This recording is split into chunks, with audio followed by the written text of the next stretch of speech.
Degree అందరూ ఇస్తారు. Career కి క్లారిటీ ఇచ్చేది మాత్రం కాన్ఫిడో. బెస్ట్ యూనివర్సిటీ సీట్ తో పాటు సెటిల్ అయ్యే స్కిల్ కూడా గ్యారంటీ.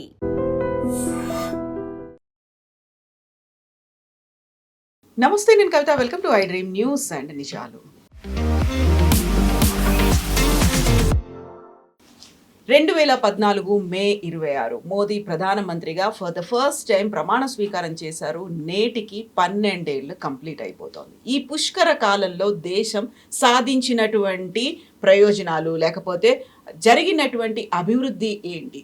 మోదీ హయాంలో అభివృద్ధి కంటే కూడా అరాచకాలే ఎక్కువ జరిగాయి అని విపక్షాలు ఎందుకంటున్నాయి? దీంతో పాటుగా మోదీ 3.0 ఎలా ఉంది? ప్రభుత్వ వ్యతిరేకత ఏమైనా ఉందా? కంప్లీట్గా సాప్రనైజేషన్ కోసమే ట్రై చేస్తున్నారు అనేటువంటి అనుమానాలు, అపోహలు ఎందుకు కలుగుతున్నాయి? మనతో పాటుగా ఉన్నారు CEO సురేష్ కొచ్చర్తి గారు. సార్ నమస్తే. సో మోదీ 1.0, మోదీ 2.0, మోదీ 3.0 మొత్తం 12 ఏళ్ళు కంప్లీట్ అయిపోయింది. 13th ఇయర్లోకి ఎంటర్ అయిపోతున్నాం అనుకుంటే ఓవరాల్గా ఈ 10 ఇయర్ మన తెలుగులో అయితే పుష్కర కాలం అంటారు. ఎలా అనిపించింది మీకు? మనం ఎప్పుడైనా పిల్లల్ని ఎవాల్యుయేట్ చేస్తున్నప్పుడు స్కూల్లో కూడా రిపోర్ట్ కార్డులు చూస్తాం. మనం పిల్లలకి మార్కులు ఎంత వచ్చినాయి, ముందు మార్కులు ఎంత ఉండే, అంటే ఫస్ట్ ఎగ్జామ్ నుంచి క్వార్టర్లీ, హాఫ్ ఇయర్లీ, దాని తర్వాత ఫైనల్ ఎగ్జామ్కి వచ్చే మార్కులు ఎన్ని ఉన్నాయి, ఇంప్రూవ్మెంట్ ఉందా లేకుంటే తగ్గిందా అని చెప్పేసి. ఏ గవర్నమెంట్నైనా మీరు స్టాటిస్టికలీ ఎవాల్వ్ చేయాల్సి వస్తుంది. ఒకటి, పాత పథకాలని ఎట్లా ఇంప్రూవ్ చేశారు, కొత్త పథకాలు ఏం తీసుకొచ్చారు, దాని స్టేటస్ ఏంటి. మోదీ గవర్నమెంట్ చూసినప్పుడు ఫస్ట్ మనం అర్థం చేసుకోవాలి. మోదీ గవర్నమెంట్ వచ్చినప్పుడు 2014లో 10 సంవత్సరాల మన్మోహన్ సింగ్ గవర్నమెంట్ దగ్గర నుంచి టేక్ ఓవర్ చేశారు.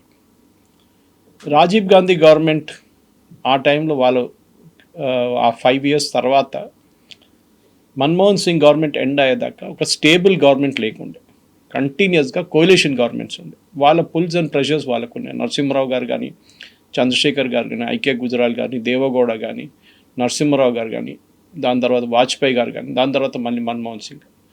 ఏ గవర్నమెంట్ స్టేబుల్గా లేరు. అంటే మీరు ఆల్మోస్ట్ చెప్పొచ్చు ఒక 20-25 సంవత్సరాలు స్టేబిలిటీ లేకుండే గవర్నమెంట్లకి.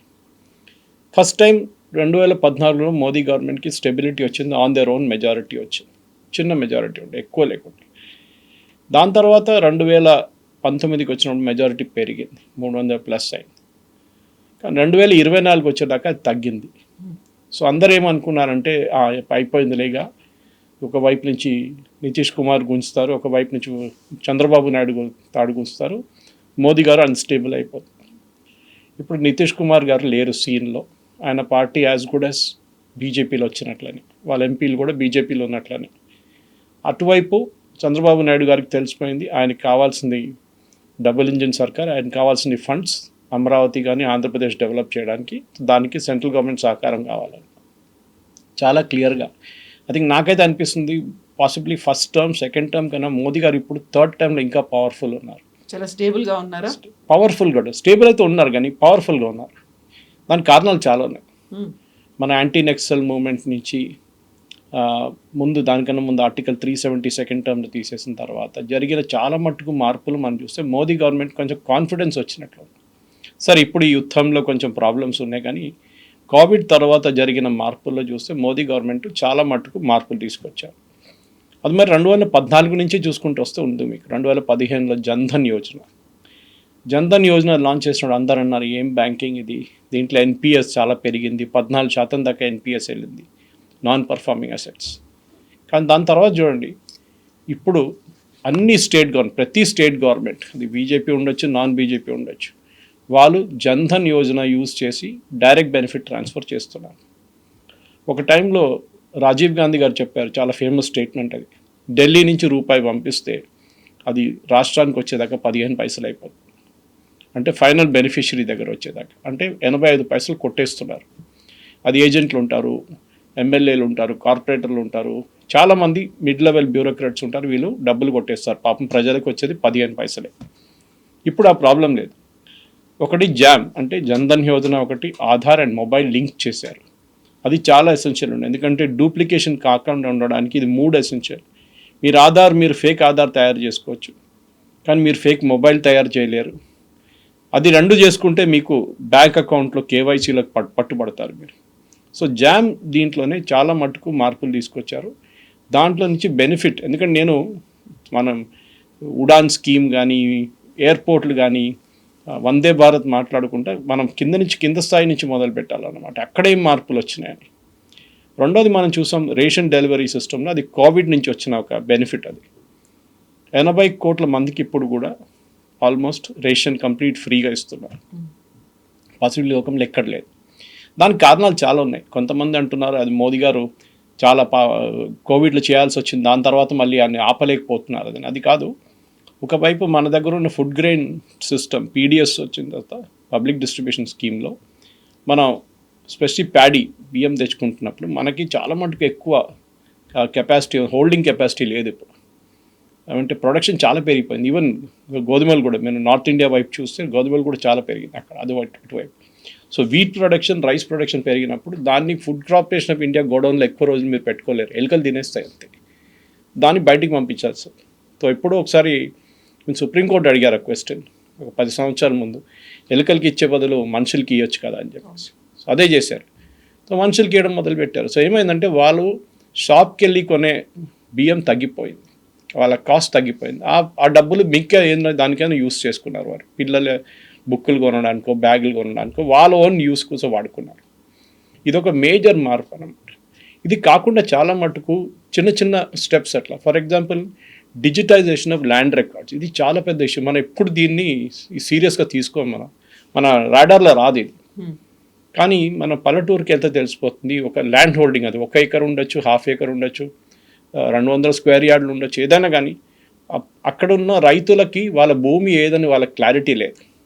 సో మోదీ గవర్నమెంట్ ఏం చేశారంటే కంప్లీట్గా శాటిలైట్ ఇమేజరీ యూస్ చేసి డిజిటైజ్ చేశారు రికార్డ్స్ అంతా. ఇప్పుడు ఏ రైతుకి ఏ భూమి ఉందని డిజిటైజేషన్లో ఉంది. మీరు మెజర్ చేయక్కర్లేదు ఫిజికలీ వెళ్ళి, నా స్థలం ఇది, నా భూమి ఇంత, కంప్లీట్గా వాళ్ళ పాస్బుక్లో ఉంటుంది ఆ డీటెయిల్స్ అని. స్టేట్ గవర్నమెంట్తో సహకారంతో చేశారు చాలా మటుకు. ఇంకా పనులు నడుస్తున్నాయి కాదు. ఇది చేసుకుంటూ వెళ్తున్నాం. మనం ఫస్ట్ మోదీ గారు ఇంప్లిమెంట్ చేసిన ఒక స్కీమ్ ఉజ్వల స్కీమ్. అక్కడ కూడా చాలామంది అన్నారు ఏంటిది ఫ్రీ గ్యాస్ ఇవ్వడం అది. కానీ లాస్ట్ 10 సంవత్సరాల్లో మనం హెల్త్ కేర్ రికార్డ్స్ తీసుకుంటే అక్రాస్ స్టేట్స్ మెయిన్గా మహిళలకి పొద్దున లేచి వాళ్ళ ఇంట్లో ఈ బొగ్గులతోనో లేకుంటే కర్రలతో తయారు చేస్తున్నప్పుడు చెస్ట్ ఇన్ఫెక్షన్స్ చాలా వచ్చేది వాళ్ళకి. హెల్త్తో పాటుగా ఎన్విరాన్మెంటల్ ఇష్యూస్. మనం అర్బన్ సెట్టింగ్స్లో పొద్దున్న లేచి గ్యాస్ ఆన్ చేసి మనం టీ తయారు చేసుకుంటాం, బ్రేక్ఫాస్ట్ చేసుకుంటాం, తర్వాత లంచ్, మనకు అది టేకెన్ ఫర్ గ్రాంటెడ్ అనమాట. కానీ మహిళలకి వాళ్ళ ఊళ్ళో కర్రలు, ఫస్ట్ అది ఫారెస్ట్కి వెళ్ళాలి, అక్కడ వైల్డ్ అనిమల్ అటాక్ ఉంటుంది. అది కాకుండా తీసుకొచ్చిన తర్వాత ఇక్కడ కుకింగ్ పొద్దున 5 గంటలకు లేచి మొదలు పెడతారు. పిల్లలందరూ భర్త అందరూ బయటికి వెళ్ళినప్పుడు దాకా 10-11 అవుతుంది. వాళ్ళు బయటికి వెళ్ళి పని చేయలేరు. ఇప్పుడు వాళ్ళు 8 దాకా వాళ్ళ పని అంతా ఫినిష్ చేసేసి వాళ్ళు కూడా ఉద్యోగానికి వెళ్తున్నారు, చిన్న పనికి వెళ్తున్నారు వాళ్ళు కూడా. చాలా మటుకు పెద్ద మార్పు వచ్చింది.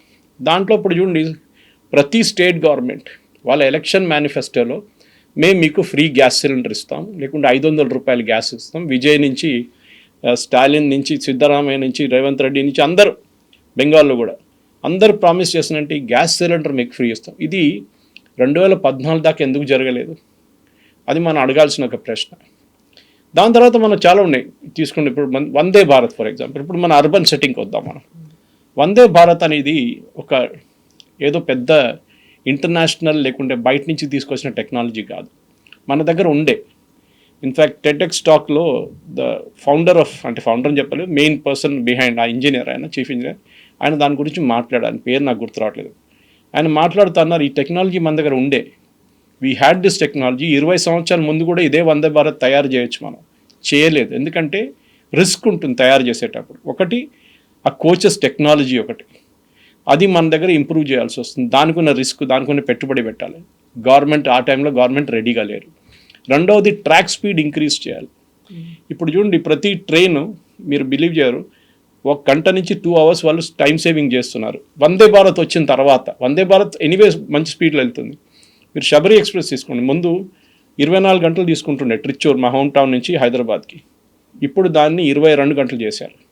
20 కూడా చేయొచ్చు, రేపు 18 చేయొచ్చు. కానీ ప్రాబ్లం ఏంటంటే మన దాంట్లో ఒక ట్రైన్కి గ్యాప్ 5 నిమిషాలే. ఒక ట్రైన్ వెనక ఇంకో ట్రైన్ 5 నిమిషాలు పెడతారు. సో మన ట్రాక్స్ డబుల్ చేయాల్సి వస్తుంది. అది పెద్ద ప్రాసెస్, అది నడుస్తుంది. 100% ఎలక్ట్రిఫికేషన్ జరిగింది, కంప్లీట్ ఎలక్ట్రిఫికేషన్ చేసేసారు. చాలా వరకు డిలేలు అనేవి ఉండేది. ముందైతే ట్రైన్లు అంటే మనకు తెలిసింది అది, తెలుగులో ఒక సామెత ఉంది, ఎక్కాల్సిన రైలు ఒక జీవిత కాలం లేటు అనేది. అదే. సో జపాన్లో అంటారు ఇప్పుడు ట్రైన్ లేట్ వస్తే అక్కడ ట్రైన్ డ్రైవర్ ఇంకా గార్డ్ అందరు దిగేసి అపాలజైజ్ చేస్తారంట ప్యాసింజర్స్.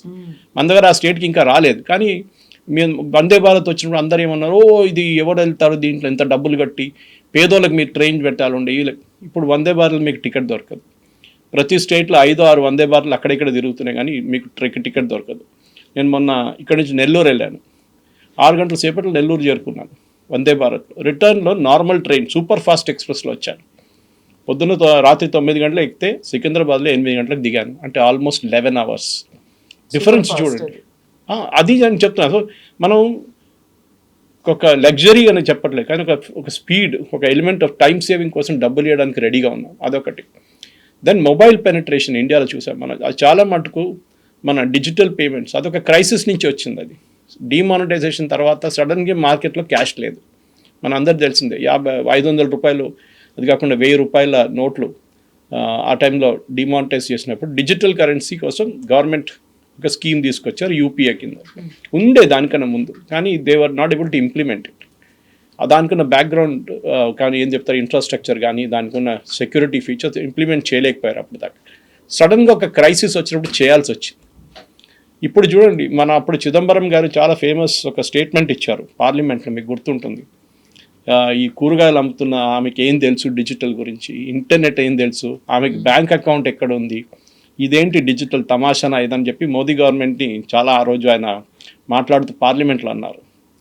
ఈరోజు అదే చిదంబరం దగ్గర అడగాలి, నాకు తెలియదు నా పర్స్ ఎక్కడుందో, నా పర్స్ ఎంత డబ్బులు ఉందో నాకు తెలియదు, అసలు యూజ్ చేయడమే లేదు, డిజిటలే నడుస్తుంది అని. మీకు కూడా ఎక్స్పీరియన్స్ ఉంటుంది. ప్రతి చోటకి వెళ్తే వాళ్ళు కూడా అంటారు, కూరగాయలు వాళ్ళు అంటారు, అమ్మా డిజిటల్ చేయండి మీకు అంటారు. మీకు లేదు, చేంజ్ లేదు.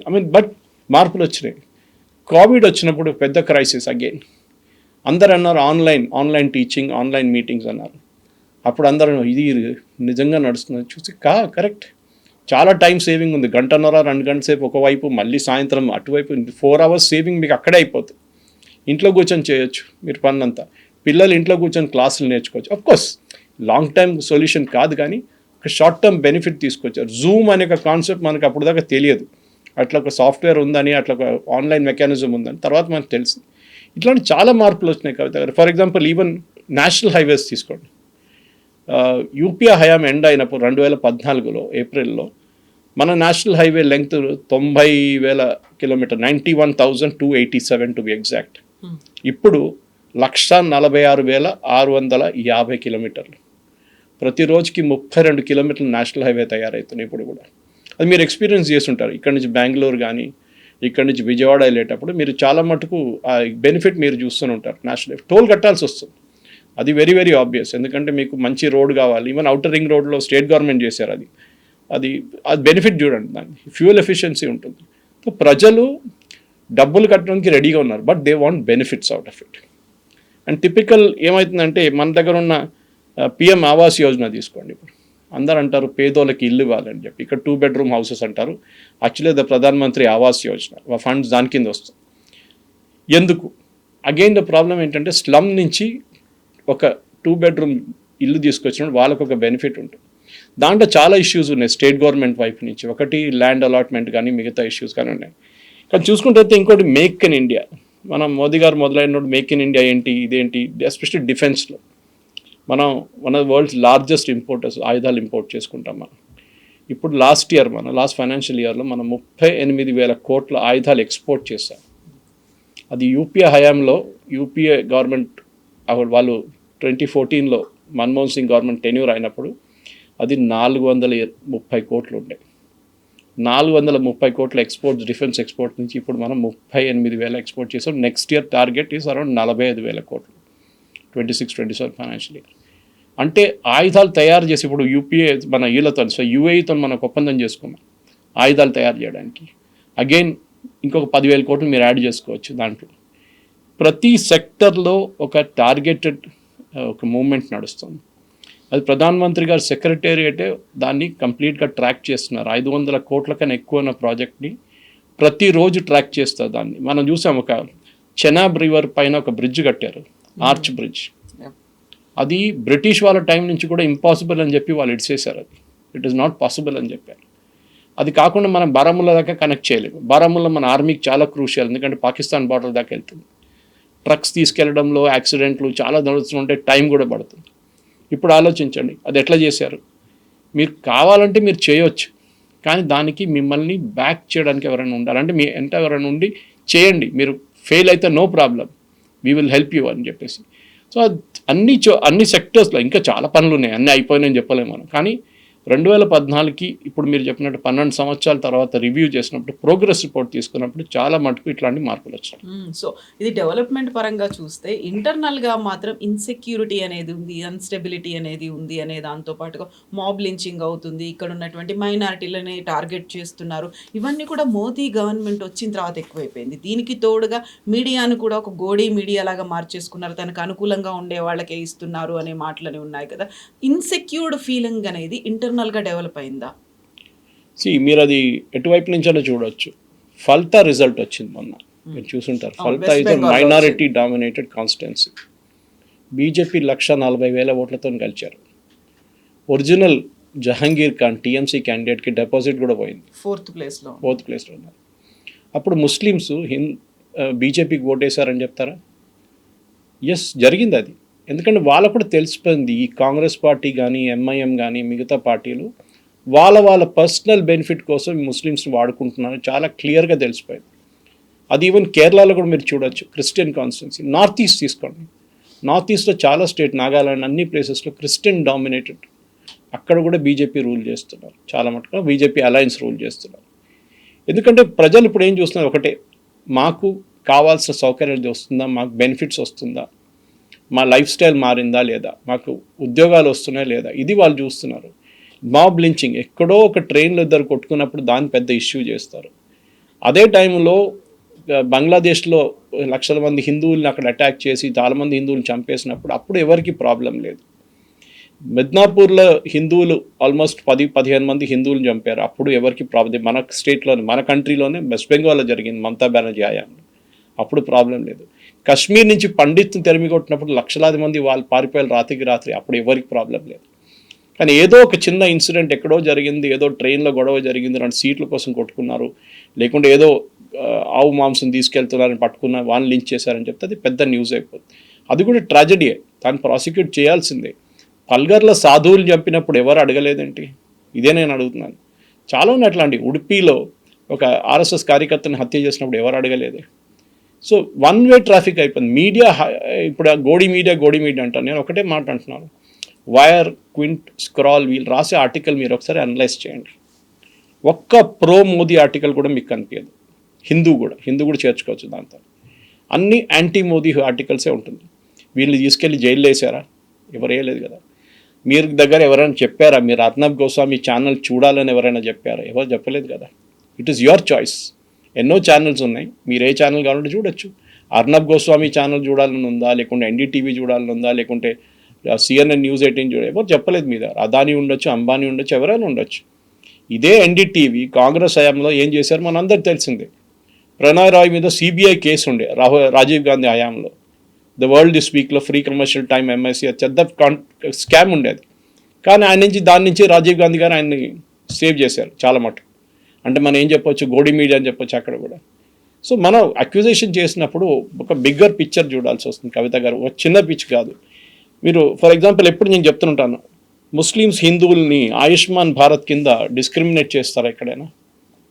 55 కోట్ల మన పాపులేషన్ జనాభాకి ఇప్పుడు Ayushman Bharat per year 5 lakh coverage ఉంది. ఇప్పుడు లేటెస్ట్ వెస్ట్ బెంగాల్లో కూడా ఇంప్లిమెంట్ అయింది. అంటే మన పాపులేషన్ 140 కోట్లు, అంటే ఆల్మోస్ట్ 40% ఆఫ్ పాపులేషన్ కవర్ అయిపోయారు. ఓకే, మిగతా ఉన్నాయి, మిడిల్ క్లాస్ పాపులేషన్ ఉంది, వాళ్ళకి కావాలంటే ఇంకొక స్కీమ్ కూడా గవర్నమెంట్ ఇంట్రడ్యూస్ చేయాల్సిందే, చేశారు కూడా కొన్ని స్టేట్స్లో. ఓకే, అంటే పేమెంట్ బేసిస్ చేస్తున్నారు. కానీ మనం మెయిన్గా ఒక మార్పు తీసుకొస్తున్నాడు. బేటీ పడావ్ అని చెప్పగానే అక్కడ కూడా చాలా మటుకు ఇది ఎట్లా చేస్తారు. 400 డిస్ట్రిక్ట్స్లో ఇప్పుడు ఈ స్కీమ్ నడుస్తుంది. దాని బెనిఫిట్స్ మనం డీటెయిల్డ్గా వాళ్ళ వెబ్సైట్లో ఉంది, మనం చూసుకోవచ్చు. కానీ ఓవరాల్ హైదరాబాద్లో కూర్చొని ఒక ఎయిర్ కండిషన్ రూమ్లో కూర్చొని, లేకుంటే ఒక స్టూడియోలో కూర్చొని ఏముంది బేటీ పడావ్ బేటీ బచావ్, మహిళల మీద అత్యాచారాలు జరుగుతున్నాయి, ఇదేంటి అని అడుగుతారు. కానీ బిగ్గర్ పిక్చర్ మీరు చూడరు. సిటిజన్షిప్ అమెండ్మెంట్ యాక్ట్ తీసుకొచ్చినప్పుడు అన్నారు, ఎందుకు సిటిజన్షిప్ అమెండ్మెంట్ యాక్ట్లో ముస్లిమ్స్కి ఎందుకు ఇవ్వట్లేదని అడిగారు. అక్కడున్న మైనారిటీస్ హిందూ, జైన్, పార్సీ, బుద్ధిస్ట్, సిక్ వాళ్ళ మీద పాకిస్తాన్, ఆఫ్ఘనిస్తాన్, బంగ్లాదేశ్లో వాళ్ళ మీద జరిగిన అత్యాచారాలు, వాళ్ళక్కడి నుంచి పారిపోయి వచ్చినప్పుడు వాళ్ళకి సిటిజన్షిప్ ఇవ్వాలని ఫస్ట్ ప్రతిపాదించిన మనిషి పేరు మోహన్ దాస్ కరమ్చంద్ గాంధీ. 1947లో ఆయన అన్నారు. నెహ్రూ లియాఖత్ ప్యాక్ట్ సైన్ చేశారు. మొహమ్మద్ లియాఖత్ అలీ ఖాన్ అండ్ నెహ్రూ, అప్పుడు first prime minister of Pakistan. దాంట్లో ఏమన్నారు, అక్కడున్న 14% మంది హిందువుల్ని మేము కాపాడుకుంటామని చెప్పి లియాఖత్ ఒక అగ్రిమెంట్ సైన్ చేశారు. నెహ్రూ కూడా ఇటువైపుని చేశారు. మన వైపు ఉన్న పాపులేషన్ 34% దాకా పెరిగింది. ఇప్పుడు పాకిస్తాన్లో ఉన్న 14% హిందువులు 1% వచ్చేసారు. ఎవరు ఫెయిల్ అయ్యారండి అప్పుడు? They failed. కానీ వాళ్ళందరూ పారిపోయి మన దగ్గరకు వచ్చారు. రాజస్థాన్ కానీ, ఢిల్లీ కానీ, ఇటువైపు బెంగాల్ నుంచి చాలామంది మతువా కమ్యూనిటీ 1 కోటి మంది వచ్చేసారు మన వైపు. వాళ్ళకి సిటిజన్షిప్ ఇవ్వాలి కదా, ఇచ్చినప్పుడు కూడా ముస్లిమ్స్కి ఇవ్వాలి. అట్లాంటి మరి పాకిస్తాన్ మాకు ఇచ్చేసేయండి అయిపోతుంది కదా, పాకిస్తాన్ కావాలని చెప్పి ఇక్కడున్న హిందువులు ఓట్ చేశారు. 98.9% ముస్లిమ్స్ మాకు సెపరేట్ కంట్రీ కావాలని చెప్పి ఓట్ వేసిన దాంట్లో ఓన్లీ 50% కన్నా తక్కువ మంది పాకిస్తాన్కి వెళ్ళారు. మిగతా వాళ్ళు ఇక్కడే ఉండిపోయారు. సో మీరు మళ్ళీ ఏమంటున్నారు, వాళ్ళు అక్కడి నుంచి తీసుకోవాలి, మళ్ళీ పాకిస్తాన్ మాకు ఇచ్చేసేయండి అయిపోతుంది, మర్జ్ చేసుకుందాం, ఇటు బంగ్లాదేశ్ కూడా తీసుకుంటాం మనం. Why should we give that? Digital India వచ్చినప్పుడు చాలామంది అన్నారు, ఏంటి డిజిటల్ ఇండియా పేమెంట్స్ గురించి మనం అప్పుడు మాట్లాడాం. డిజిటల్ ఇండియా ఏముంది మనం చూపించాం ఎట్లా చేయవచ్చు అనేది. ఈ నామ్ గురించి నేను చెప్పాను మీకు, చూడండి 1.7 crore ఫార్మర్స్కి డిజిటైజ్ చేసేసాం, మొత్తం వాళ్ళ ల్యాండ్ రికార్డ్స్ డిజిటైజ్ చేసాం. ఫసల్ బీమా యోజన 1.5 లక్ష మంది, ఆల్మోస్ట్ 1.5 crore క్లెయిమ్స్ డైరెక్ట్లీ ఫార్మర్స్తో సెటిల్ చేసుకున్నాం. అంటే ఏదో వరదలు వచ్చింది కానీ, గాలివాన వచ్చింది కానీ, ఏదైనా వస్తే కూడా, ఆర్ ఈవెన్ పెస్ట్ అటాక్ జరిగితే ఫార్మర్స్కి డైరెక్ట్ ఇన్సూరెన్స్ ఇస్తున్నారు. ముందు అట్లా కాకుండా డ్యామేజ్ అయిన తర్వాత వాళ్ళు అప్లై చేస్తారు, మా మొత్తం కొట్టుకుపోయింది, మా రెడీగా ఉన్న చేతికి వచ్చిన పంట పోయిందని చెప్తారు. ఇప్పుడు దాన్ని కూడా స్కీమ్ తీసుకొచ్చారు. గతి శక్తి అని చెప్పి నేషనల్ డిజిటల్ ఒక మాస్టర్ ప్లాన్ హైవే కన్స్ట్రక్షన్స్కి. ఇప్పుడు నేను చెప్పిందండి 12 కిలోమీటర్లు ఉండే యూపీఐ హయాంలో పర్ డే కన్స్ట్రక్షన్, ఇప్పుడు అది 37 కిలోమీటర్లు పెరిగింది. నేను 36 చెప్పాను, యాక్చువల్లీ తప్పు. 37 కిలోమీటర్స్ పర్ డే హైవే కడుతున్నారు. హర్ ఘర్ జల్, ఇదొక చాలా పెద్ద ప్రాబ్లం, ఎస్పెషలీ రాజస్థాన్ లాంటి ప్లేసెస్లో. మన దగ్గర ఇక్కడున్న government, Telangana government, BRS government అప్పుడు ఏం చెప్పారంటే, మాకు అక్కర్లేదు జల్ జీవన్ మిషన్, ఎందుకంటే మేము మొత్తం 100% కవరేజ్ ఇచ్చేసా ఉన్నారు. తర్వాత రేవంత్ రెడ్డి గవర్నమెంట్ వచ్చిన తర్వాత అన్నారు, కాదు మాకు డబ్బులు కావాలి, వీళ్ళు చెప్పిన ఫిగర్స్ అంతా ఫేక్ అని చెప్పారు. హర్ ఘర్ జల్ ప్రోగ్రామ్ని చాలా మటుకు మహిళలు, మనం ఎల్పిజి గ్యాస్ గురించి మాట్లాడాం, ఉజ్వల స్కీమ్, ఇది ఇంకొక ప్రాబ్లం. మీరు చూసుంటారు చాలా మటుకు వీడియోలు, ఫోటోలు, చిన్న అమ్మాయిల నుంచి పెద్ద మహిళలు కుండ తనమే పెట్టుకొని ఎంతో దూరం నడుచుకుంటే వెళ్ళి నీళ్ళు తీసుకొస్తారు. ఇప్పుడు you're getting water to the house, at least మీ ఏరియాకి వస్తుంది. కొన్ని ప్లేసెస్కి ఇంటి ఇంకా రాలేదు, అది state government responsibility, last mile కనెక్టివిటీలో హర్ ఘర్ జల్ ప్రోగ్రామ్. దీన్ని మీరు ఆన్లైన్ వెళ్ళి చెక్ చేసుకోవచ్చు కవిత గారు, ఇప్పుడు కూడా జల్ జీవన్ మిషన్ ప్రాజెక్ట్ కింద చెక్ చేసుకోవచ్చు అనమాట. ఈ ఇంకోటి ఐసెట్ మనం చూసాం, దానికోండి జన్ధన్ యోజన డిస్క్రైబ్ చేశాను మీకు. అది కాకుండా Kisan Samman Nidhi, local currency settlement, అదొకటి ఉంది. చెప్పుకుంటూ చాలా ఉన్నాయి. ముద్రా స్కీమ్ తీసుకుందాం. ముద్రా స్కీమ్లో 27 లక్షల కోట్లు లోన్స్ డిస్ట్రిబ్యూట్ చేశారు. దాంట్లో 70% మంది మహిళలు. లాస్ట్ కౌంట్ ప్రకారం 35 నుంచి 37 కోట్ల మంది మన దేశంలో ముద్రా లోన్లు తీసుకున్నారు. అది చిన్న ఒక కొట్టు పెట్టుకోవడానికో, ఒక వెల్డింగ్ షాప్ పెట్టుకోవడానికో, 5 కుట్టు మిషన్లు కొనడానికో, దేనికైనా ఉపయోగం సార్. 50,000 నుంచి 10 లక్షల దాకా వితౌట్ కొలాటరల్ తీసుకున్న తర్వాత కట్టిన వాళ్ళకి మళ్ళీ ఇన్సెంటివ్గా ఎక్కువ లోన్లు ఇస్తున్నారు. మీరు ఆలోచించి, మన పాపులేషన్ 140 crores, 40 కోట్ల మంది తీసుకున్నారంటే ఒక ఫ్యామిలీలో 3-4 పెట్టుకుంటే almost entire population has been covered అనమాట. Nothing like it. దీనికన్నా ముందు మీకు ఏమైనా బ్యాంక్ లోన్ కావాలంటే కొలాటరల్ పెట్టాలా, మీ ఇల్లు కానీ మిగతా ఏదైనా పెట్టాలి. ఇప్పుడు అది లేదు. ముద్రా లోన్లు you can get it directly అనమాట. గంగా గురించి ఉన్నారు, that is a big dispute. ఇవాళ గంగా ఇంకా పొల్యూటెడ్ ఉందని చెప్పి ఎవరో రిపోర్ట్ చెప్పారు. So I'm not taking it up. 1 nation 1 ration card పెట్టారు. ఇది ఒక పెద్ద డిసడ్వాంటేజ్ ఉండే ముందు. బీహార్ నుంచి ఒక వర్కర్ ఇక్కడ వచ్చి ఇక్కడ ఉంటున్నాడు హైదరాబాద్లో, సంవత్సరం పాటు ఇక్కడ పని చేస్తున్నాడు ఏదో రియల్ ఎస్టేట్ ప్రాజెక్ట్లో. వాళ్ళ ఫ్యామిలీ ఏమో అక్కడ ఉంటారు, ఫ్యామిలీలో 4 ఉన్నారు. ఆయనకి ఇక్కడ రేషన్ దొరకదు, ఎందుకంటే రేషన్ అక్కడ ఉంది. సో ఇక్కడ కూడా కలెక్ట్ చేసుకోవచ్చు. ఈ కెన్ టేక్ హిస్ రేషన్, ఆయన ఒక్కరి రేషన్ ఇక్కడ కలెక్ట్ చేసుకో, బికాజ్ బయోమెట్రిక్ పెట్టి. So one nation one ration card, మీరు ఎక్కడున్నా కానీ మీ రేషన్ మీరు తీసుకోవచ్చు, మీ ఫ్యామిలీ మిగతా రేషన్ వాళ్ళు తీసుకుంటారు. ఇది మన కంట్రీ డిజిటల్ బ్యాక్ బోన్లో చాలా మట్టుకు ఉన్న ఎఫర్ట్ జరిగింది. ఇట్లా చెప్పుకుంటూ పోతే చాలా ఉన్నాయి. Production linked incentive, mobile phone మ్యానుఫ్యాక్చరింగ్లో ఇప్పుడు మనం we're the biggest, one of the biggest. అది కాకుండా మన డిజిటల్ చాలా మటుకు మన ఇప్పుడు చిప్ మ్యానుఫ్యాక్చరింగ్ కానీ మిగతా అన్నిటికీ పిఎల్ఐ ఇస్తున్నారు గవర్నమెంట్, అంటే ఇన్సెంటివ్ ఇస్తున్నారు. మీరు మొదలు పెట్టండి, ఫస్ట్ 2 years మేము చూసుకుంటాం ఈ ప్రాజెక్ట్స్ అని చెప్పేసి. ఇట్లా చెప్పుకుంటూ పోతే చాలా ఉన్నాయి ఇంకా. అయితే ఎక్కువగా వినిపించేది ఒక నెగటివ్ ఆస్పెక్ట్, ఇప్పుడు వన్ నేషన్ వన్ పార్టీ లాగా మార్చేశారు, సాఫ్రనైజేషన్ అవుతోంది, రీజనల్ పార్టీలు లేకుండా చేస్తారు, సౌత్ అండ్ నార్త్ డివైడ్ అనేది ఎక్కువ తీసుకొస్తున్నారు అనే దాంతో పాటుగా అసలు మొత్తంగా బీజేపీయే ఉండాలి, అలా అయితే డబుల్ ఇంజిన్ సర్కార్ అవుతుంది అని, అంటే కేంద్రం రాష్ట్రాలకు ఇవ్వాల్సింది ఇవ్వకుండా కేంద్రమే ఒక పొలిటికల్ పార్టీ లాగా చూసి రాష్ట్రాలను కూడా అన్నిటిని కూడా వాళ్ళ వైపే తిప్పుకోవాలని చూడడం అనేది. కాంగ్రెస్ ఉన్నప్పుడు 1947 అంటే మనం 50 పెట్టుకుందాం, when we become a republic. అప్పుడు ఎన్ని పార్టీలు ఉండే అండి? అప్పుడు ఒక జనసంఘం ఉండే, కమ్యూనిస్టులు ఉండే. ఒక టైంలో లోక్సభలో ఆపోజిషన్ పార్టీ కమ్యూనిస్ట్ ఉండే. అప్పుడు వీళ్ళు ఏడ్చుకున్నారా? బీజేపీ 1984లో వచ్చారు, 80లో ఫామ్ అయింది, 84లో ఫస్ట్ 2 సీట్లు వాళ్ళకి వచ్చింది. హన్మకొండ ఒకటి, మేసానా గుజరాత్లో ఒకటి. ఇక్కడ జంగారెడ్డి గారు గెలిచారు, అక్కడ ఆకార్ పటేల్ గారు గెలిచారు. అప్పుడు బీజేపీ ఏడ్చుకున్నారా? మా దగ్గర 2 సీట్లే ఉన్నాయి, మమ్మల్ని మొత్తం ఫినిష్ చేసేస్తారు. వాళ్ళు బిల్డప్ చేశారు, అది చాలా ఇంపార్టెంట్. కవిత గారు చెప్పాను చూడండి, రాజీవ్ గాంధీ గారు గెలిచిన సింపతి ఓట్ వేవ్లో, అది ఇందిరాగాంధీ గారిని అసాసినేషన్ తర్వాత జరిగిన ఎలక్షన్, హాఫ్ ఎలక్షన్ ఆపేశారు, మీకు గుర్తుంటుంది. ఫస్ట్ హాఫ్లో ఘనంగా ఓడిపోయారు ఆల్మోస్ట్ కాంగ్రెస్, సెకండ్ హాఫ్లో సింపతి తర్వాత జరిగిన ఓటింగ్లో కాంగ్రెస్కి సీట్లు వచ్చినాయి. ఆ రోజు నుంచి ఇవాళ దాకా కాంగ్రెస్కి మెజారిటీ రాలేదు. ఇవాళ దాకా అంటే మన్మోహన్ సింగ్ గవర్నమెంట్ ఎండ్ అయ్యేదాకా వాళ్ళకి they never got a majority. 1989 to 2014 అప్పుడు ఆలోచించండి, 90 పెట్టుకుంటే టాకింగ్ ఆఫ్ అక్కడ 14, 24, 24-25 సంవత్సరాలు కాంగ్రెస్కి మెజారిటీ రాలేదు ఎప్పుడు, ఇప్పుడు కూడా లేదు.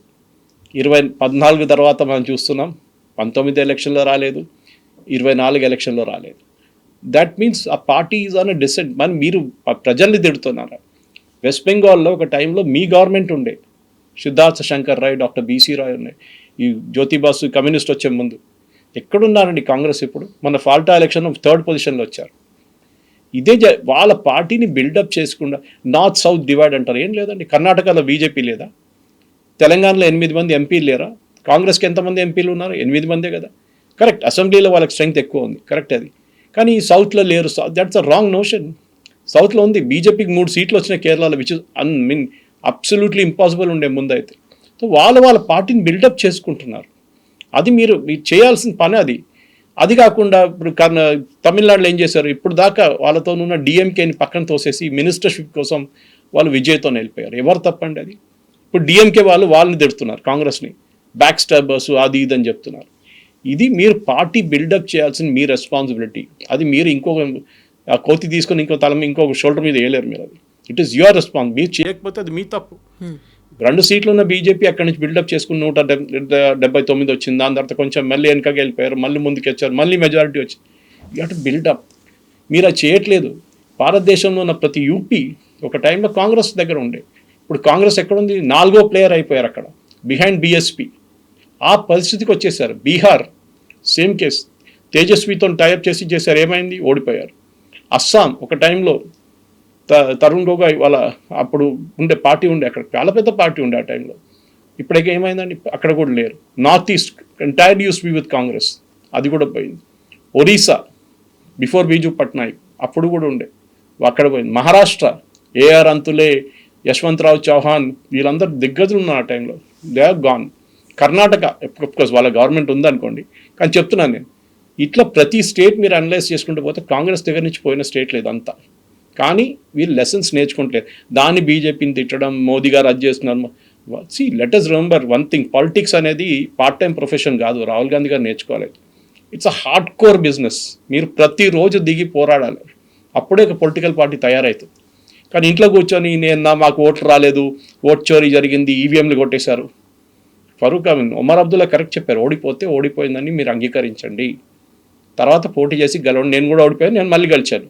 అది మనం గుర్తుపెట్టుకోవాలి. అది కాకుండా క్రికెట్ మ్యాచ్ లాగా ఓడిపోతే నేను ఓడిపోలేదు, పిచ్ బాగలేదు, బాల్ స్వింగ్ కావట్లేదు, it is not an excuse at all.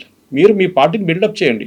అది కాకుండా ఏదో ఎక్స్క్యూజ్ ఎలక్షన్ కమిషన్ మీద చేయడము, లేకుంటే ఓట్ చోరీ అంటారు, ఏదో ఎక్స్ప్లెయిన్ చేస్తారు. ఇప్పుడు దాని గురించి మాట్లాడలేదు అసలు. ఇప్పుడు టోటలీ గాన్ అన్నమాట. వెస్ట్ బెంగాల్ ఎలక్షన్ తర్వాత కంప్లీట్గా కాంగ్రెస్ మాయమైపోయారు. అక్కడ 2 సీట్లు వచ్చినాయి అంతే వాళ్ళకి. యా సో మోదీ గారు చేసిన దానికి 12 సంవత్సరాలు మీరు కూడా అనలైజ్ చేయండి మీ వైపు నుంచి. మీరు చేసిన per kilometer basis national highway కానీ, మీరు ఎన్నింటికి ఇల్లు కట్టారు అప్పుడు దాకా, ఎన్నింటికి నీళ్ళు ఇచ్చారు, మీరు ఎన్నింటికి కరెంట్ ఇచ్చారు. ఒక యాడ్ చూశాను నిన్న నేను, మిజోరాంలో మణిపూర్ అనుకుంటాను, ఫస్ట్ టైం ఒక రైల్వే ఒక ట్రైన్ మీ మణిపూర్ చేరుకుందంట, ఈవెన్ మిజోరాం కూడా. అంటే 70 సంవత్సరాలు పట్టిందండి ఒక రైల్వే ట్రాక్ కట్టడానికి నార్త్ ఈస్ట్కి. మీకు out of sight out of mind ఉండే, నార్త్ ఈస్ట్ అంటే ఎక్కడో ఉంది, మాకేం సంబంధం దాంతో, అక్కడి నుంచి ఎన్ని ఓట్లు వస్తాయి, ఇది ఉండే వాళ్ళ లాజిక్. కానీ స్ట్రాటజికల్ ఇప్పుడు చూడండి మణిపూర్ దాకా చేరుకున్నాం. అదొక చాలా మటుకు ఒక అచీవ్మెంట్. బారాముల్లా గురించి మాట్లాడాం మనం. ఇప్పుడు ప్రతి చోట ఎక్కడెక్కడ ఇంపాసిబుల్ అన్నారు అక్కడన్నీ మన రైల్వే ట్రాక్లు కడుతున్నాం, నేషనల్ హైవేలు కడుతున్నాం. ఒక టైంలో ఏకే ఆంటనీ గారు చాలా ఫేమస్గా చెప్పారు పార్లమెంట్లో, మీరు అరుణాచల్ ప్రదేశ్లో లద్దాఖ్లో రోడ్లు ఎందుకు కట్టట్లేదంటే చైనా కోప్పడతారు, దానికోసం మేము కట్ట. This is official statement of AK Antony, defence minister. China కోప్పడతారంట మనం రోడ్లు కడితే. ఇప్పుడు చూడండి, ఐ వెంట్ టు లదాఖ్ 2024లో వెళ్ళాను నేను. ఏం డెవలప్మెంట్ అండి, ఎస్పెషల్లీ ఆర్మీ వాళ్ళ కోసం చాలా పెద్దది ప్రాజెక్ట్. హిమానికి కానీ మిగతా ప్రాజెక్ట్స్ అని రోడ్లు ఎక్కడెక్కడో కడుతున్నారు వాళ్ళు, రోడ్లు to height up to the border, Chinese border. ఇది మనం ఎప్పుడో చేయాల్సి ఉండేది. అది కాకుండా ప్రాజెక్ట్స్ మీరు ఏదైనా చెప్పండి, స్టేట్ గవర్నమెంట్తోనే పనిచేయాల్సింది. ఇక్కడ కూడా స్టేట్ గవర్నమెంట్ చూడండి, ఇప్పుడు ఎల్ఎన్టీ మెట్రో తీసుకోండి, లాసెస్లో నడుస్తుండే, టేక్ ఓవర్ చేసుకున్నారు. 19,000 కోట్లు ఎంతో వాళ్ళు కట్టారు, డబ్బులు కట్టారు తెలంగాణ గవర్నమెంట్. దాంట్లో 13,000 కోట్లు యూనియన్ గవర్నమెంట్ ఇప్పుడు ఒక లోన్గా ఇచ్చారు. వాళ్ళు నిన్ననే సైన్ చేశారు అగ్రిమెంట్. సో మీరు కలిసి పనిచేస్తే అన్నిటికీ డబుల్ ఇంజిన్ సర్కార్ రావాలని లేదు. స్టేట్ గవర్నమెంట్ కూడా చాలా స్మార్ట్గా చేసుకోవాలి ఇట్లాంటి పనులన్నీ. అది రేవంత్ రెడ్డి గారు నేర్చుకున్నారు అది బాగానే. ఈవెన్ కేరళలో సతీష్ అని అదే లాంగ్వేజ్ మాట్లాడుతున్నారు. అది కాకుండా డే టు డే మీరు పాలిటిక్స్ ఆడితే, ఎలక్షన్ టైంలో పాలిటిక్స్ చేసుకోండి, దాని తర్వాత development is a key. And దాంట్లో మోదీ గవర్నమెంట్ 12 సంవత్సరాలు ఏం చేశారు, తప్పు చేశారని మీరు చూపించండి. ఎక్కడ వాళ్ళు కానీ ఆరోపణలు ఇది అక్కడ లించింగ్ జరిగింది ఇది కాదు. డెవలప్మెంట్ గురించి మా ప్రజలకు అదే కావాలి. ఇప్పుడు డెవలప్మెంట్ కావాలి, వాళ్ళు ఇంకేం అడగట్లేదు.